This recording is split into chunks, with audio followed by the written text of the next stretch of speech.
Guys এখন বাজে সকাল 11টা 13 মিনিট। তো আমি স্নান টান করে নিয়েছি।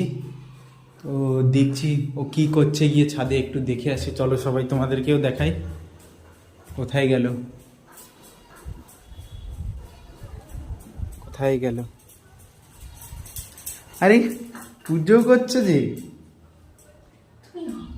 ঠাকুরের কাছেও একটা ক্যামেরা নিয়ে হাজির। ভালো লাগে। ভক্তি ভরে করো, ভক্তি ভরে পূজা করছে ও। কতক্ষণ লাগবে তোমার পুজো করতে?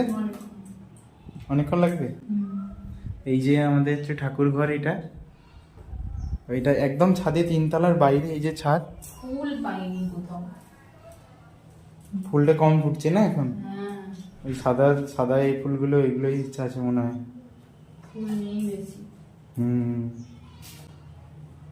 ফল কাটি না, মানে ওই বৃহস্পতিবার যখন পুজো হয় তখন ফল কাটি, না হলে কাটি না।